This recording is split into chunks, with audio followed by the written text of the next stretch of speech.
दोस्तों कहानी कैसी लगी कमेंट करके जरूर बताएं। वीडियो को लाइक, चैनल को सब्सक्राइब जरूर। मेरे पिता ने मेरी शादी राजेश से कर दी थी। राजेश शहर में एक फैक्ट्री में नौकरी करता था। वह अपने 3 भाइयों में से छोटा था। उससे बड़े 2 भाइयों की शादी हो चुकी थी, तो सारे परिवार एक ही मकान में रहता था। मेरे ससुर ने मेरी शादी से पहले अपने मकानी ऊपरी हिस्से पर एक हालनुमा बड़ा सा कमरा, बरामदा और रसोई बनवा दी थी, ताकि दहेज में मिलने वाला सामान ढंग से रखा जा सके। साथ ही उसमें मैं राजेश साथ रह भी सके। मैं जब मायके से विदा होकर ससुराल आई तो अपने जेठ जेठानियों की हालत देखकर परेशान हो उठी। उनकी माली हालत ठीक नहीं थी। मेरी समझ में नहीं आया कि मेरे पिता ने क्या देखकर मेरी शादी यहाँ की। मैंने अपनी माँ को फोन करके अपनी स्थिति से अवगत कराया। माँ पहले से ही हकीकत जानती थी, इसलिए उसने मुझको समझाते हुए कहा, तुझे उन सब से क्या लेना देना। छत पर तेरे लिए अलग मकान बना दिया गया है। तेरा पति भी नौकरी करता है, तो मौज कर। मैं माँ की बात मान गई। मैंने अपने दहेज का सारा सामान ऊपर वाले कमरे में रखवा कर अपना कमरा सजा दिया। शादी के बाद करीब 20 दिन बाद राजेश मुझको अपने घर वाले लोग के भरोसे छोड़कर नौकरी पर चला गया। पति के जाने के बाद मैंने ऊपर वाले कमरे में न केवल अकेला रहना शुरू कर दिया, बल्कि पति के परिवार से कोई नाता नहीं रखा। अलबत्ता कभी कभार मेरी जिठानी के बच्चे ऊपर खेलने आ जाते तो मैं उनसे तो जरूर बतिया लेती थी, वरना मेरी अपनी दुनिया खुद तक ही सिमटी थी। मेरी जिंदगी में अगर किसी का दखल था तो वह थी सोनम। राजेश के शहर जाने के बाद मेरी जिठानी की लड़की सोनम रात को मेरे पास सोती थी, ताकि रात में मुझे डर ना लगे। इसके लिए राजेश ही कह गया था। देखते देखते मेरी शादी को 1-1.5 साल बीत गया। राजेश 10-15 दिन के लिए छुट्टी पर आता और लौट जाता। उसके जाने के बाद मुझको अकेले ही रहना पड़ता था। मुझको घर की जगह बाजार की चीजें खाने का शौक था। इसी के मद्देनजर मेरे पति राजेश ने 1-2 बार नौकरी पर जाने से पहले मुझे समझा दिया था कि जब मुझे किसी चीज की जरूरत हो तो राहुल को बुलाकर बाजार से मंगवा लिया करो। राहुल हमारे पड़ोसी का बेटा था, जो किशोरावस्था को पार कर चुका था। बहुत सालों से राजेश का करीबी दोस्त था। राहुल बिल्कुल बराबर वाले मकान में रहता था। मुझको वह भाभी कहकर पुकारता था। राजेश के जाने के बाद राहुल जब चाहे मेरे पास चला आता था। नीचे घर की महिला या पुरुष नजर आते तो छज्जे से कूदकर आ जाता। हम दोनों आपस में खूब हंसी मजाक करते थे।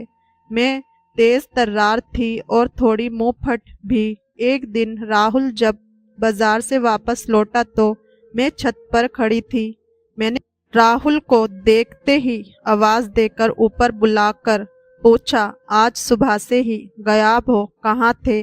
भाभी कपड़े लेने बाजार गया था। ये सुनकर मैं बोली, अगर गए ही थे तो भाभी से भी पूछ कर जाते कि कुछ मंगाना तो नहीं है। कल फिर जाऊंगा, बता देना क्या मंगाना है। राहुल ने कहा तो मैंने पूछा, और क्या लाए हो? बताया तो कपड़े लाया हूँ। राहुल ने कहा। मैं बोली, मुझे बनियान मंगानी है, ला दोगे ना? तुम्हारी बनियान मैं कैसे ला सकता हूँ, मुझे नंबर थोड़ी ही पता है। राहुल बोला, साइज देखकर भी नहीं ला सकते? बेकार की बातें मत करो, साइज देखकर अंदाजा होता है क्या? तुम बिल्कुल गंवार हो, अंदर आओ, साइज दिखाती हूँ। कहती हुई मैं कमरे में चली गई। राहुल भी मेरे पीछे पीछे कमरे में चला आया।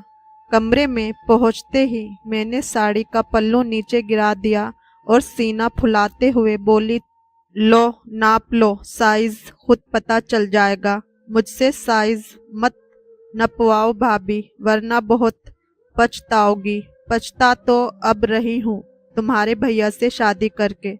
मैंने अंगड़ाई लेते हुए साड़ी का पल्लू सिर पर डालते हुए कहा।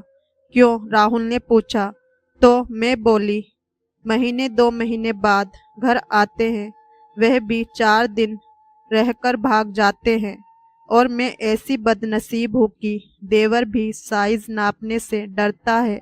कोई और होता तो साइज नापता। और मेरी आंखों में नशा उतर आया था। अभी तक राहुल मेरी बातों को केवल मजाक में ले रहा था। उसने उसी हिसाब से कह दिया, जब भैया नौकरी से आए तो उन्हीं को दिखाकर साइज पूछना। अगर पति बुद्धू हो तो भाभी का काम समझदार देवर को कर देना चाहिए। मैंने राहुल का हाथ पकड़ते हुए कहा। क्या क्या काम करवाओगी देवर से? राहुल ने शरारत से पूछा। जो देवर करना चाहे, भाभी मना नहीं करेगी। बस तुम्हारे अंदर हिम्मत होनी चाहिए। मैं हंसी। कल बात करेंगे कहते हुए राहुल वहां से चला गया। दूसरे दिन राहुल माँ की दवाई लेने बाजार जाने के लिए निकला तो मेरे घर आ पहुंचा। राहुल को देखते ही मैं चहक कर बोली, बाजार जा रहे हो क्या? मम्मी की दवाई लेने जा रहा हूँ। तुम्हें कुछ मंगाना है तो बोलो, राहुल ने पूछा। मैं बोली, बाजार में मिल जाए तो मेरी भी दवाई ले आना। मैंने चेहरे पर बनावटी उदासी लाते हुए कहा। पर्ची दे दो, तलाश कर लूंगा। मुंह जबानी बोल देना कि प्रेम रोग है, जो भी दवा मिले ले आना। भाभी, तुम्हें ये रोग कब से हो गया? राहुल ने हंसते हुए पूछा। ये बीमारी तुम्हारी वजह से लगी है।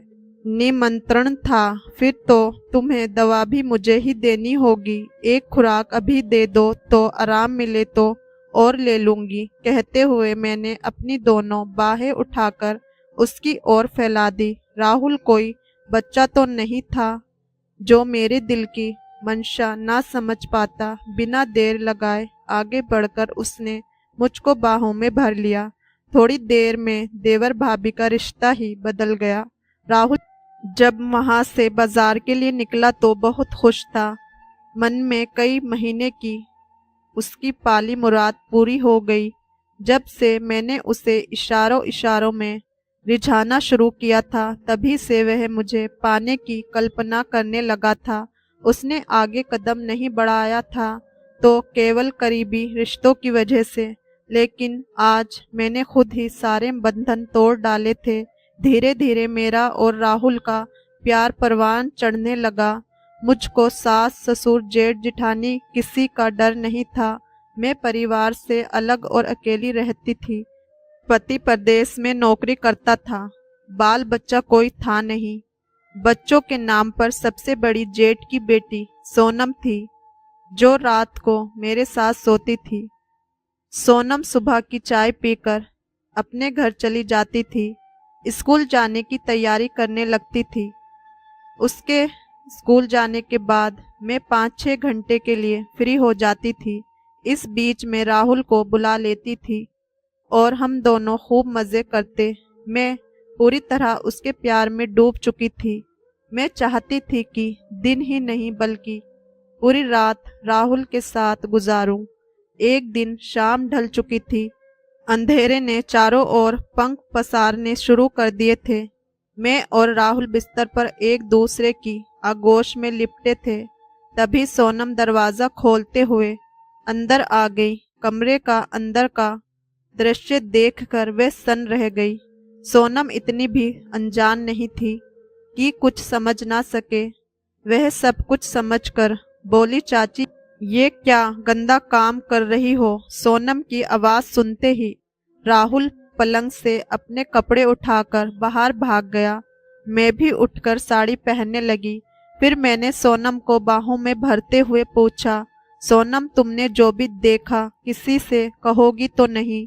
जब चाचा घर वापस आएंगे तो उन्हें सब बता दूंगी। तुम तो मेरी सहेली हो ना? नहीं, तुम ऐसा कुछ नहीं करोगी।